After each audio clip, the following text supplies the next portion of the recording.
Hello, good morning दोस्तों। आज की कहानी है भूत की पत्नी।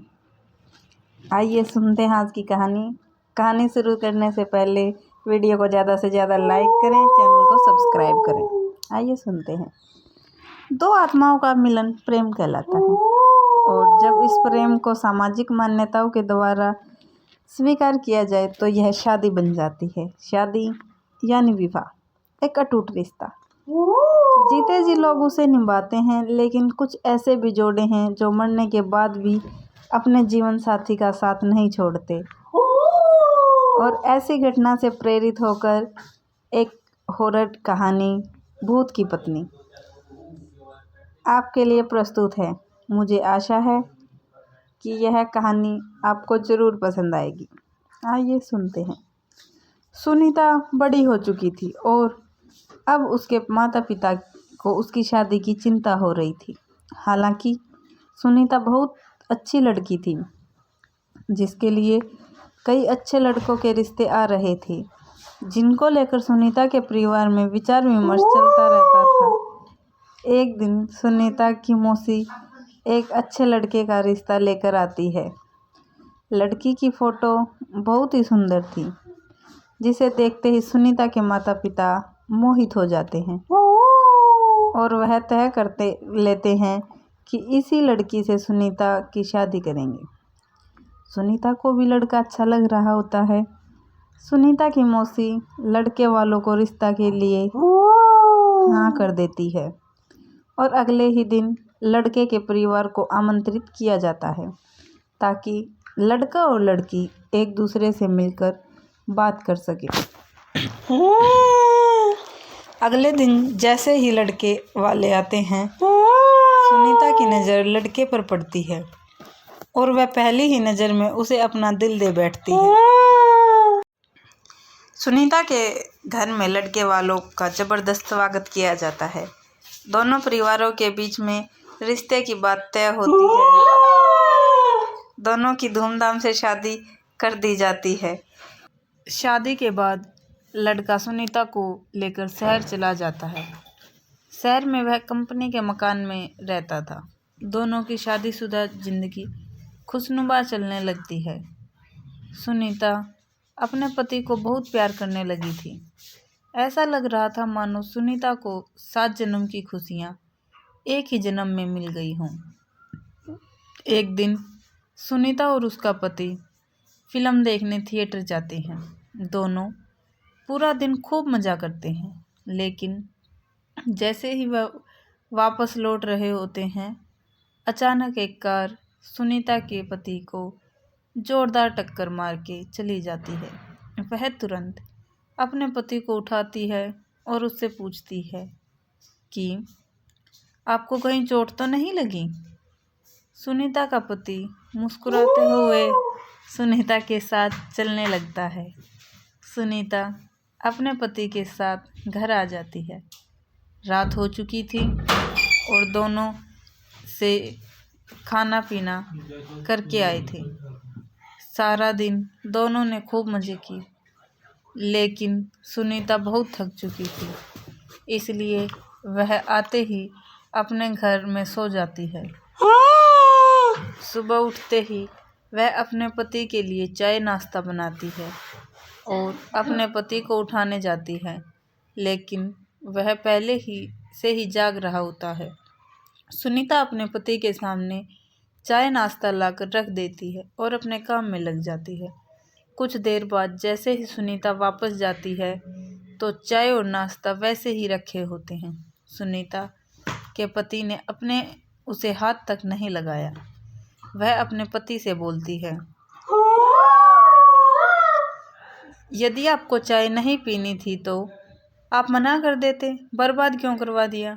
सुनीता का पति कहता है, कोई बात नहीं, मेरे लिए खाना मत बनाना, आज मेरा मूड नहीं है। सुनीता का पति तैयार होकर अपने ऑफिस के लिए निकल जाता है। सारा दिन सुनीता अपने घर के काम में करती और अपने पति का इंतज़ार करती रहती। 2 दिन गुजरते ही सुनीता के घर के दरवाजे पर कोई आवाज़ लगाता है। सुनीता दरवाज़ा खोलती है सामने उसी कंपनी का चौकीदार खड़ा होता है जिसे सुनीता का पति काम करता था। चौकीदार सुनीता से पूछता, मैडम 2 दिन से सर ऑफिस नहीं आए हैं, उनकी तबीयत खराब है क्या? मुझे मैनेजर साहब ने भेजा है।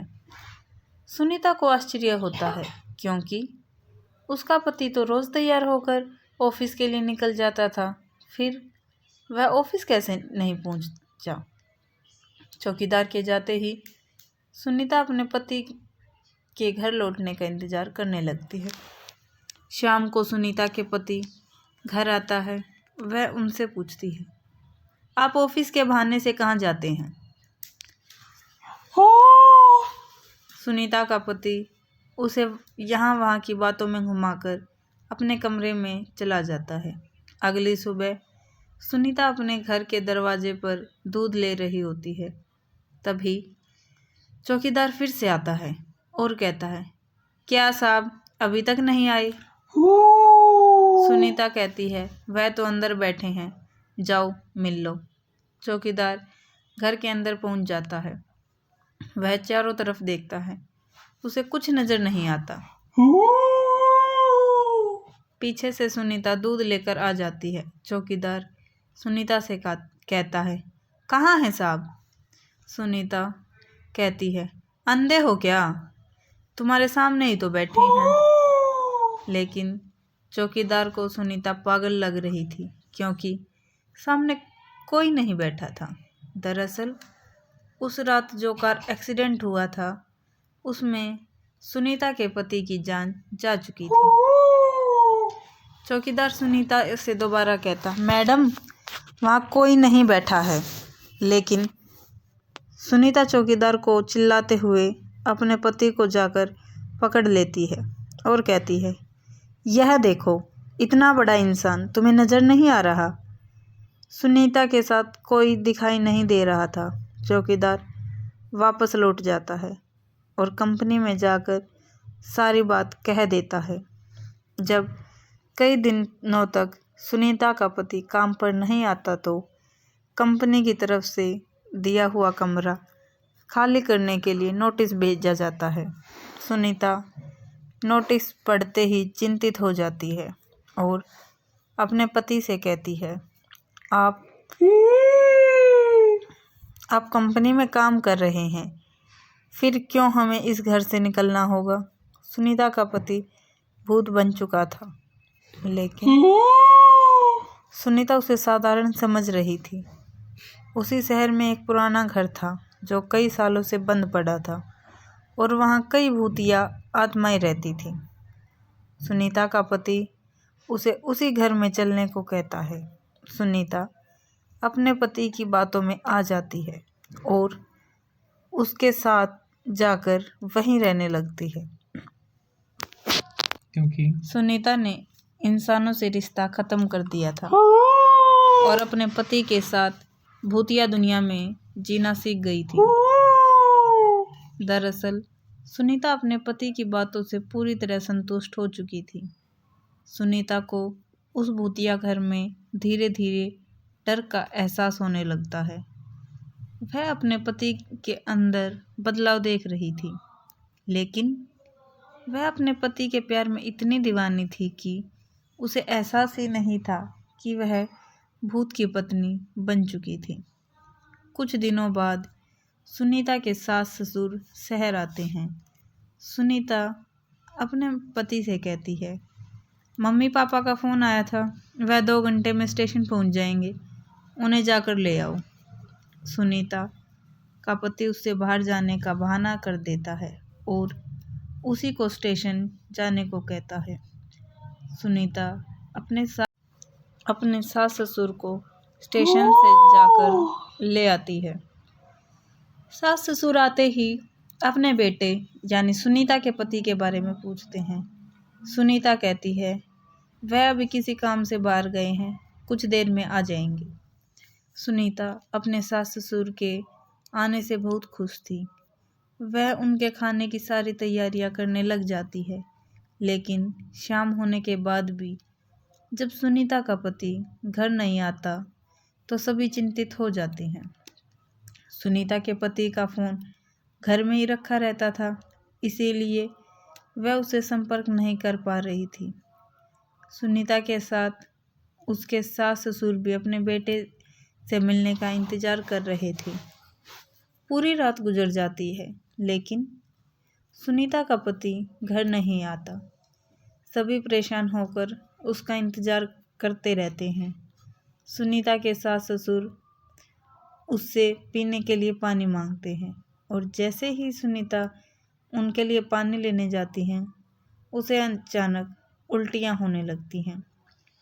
सुनीता को उल्टी करता देख उसकी सास उसके पास आकर उसका हाल चाल पता करती है।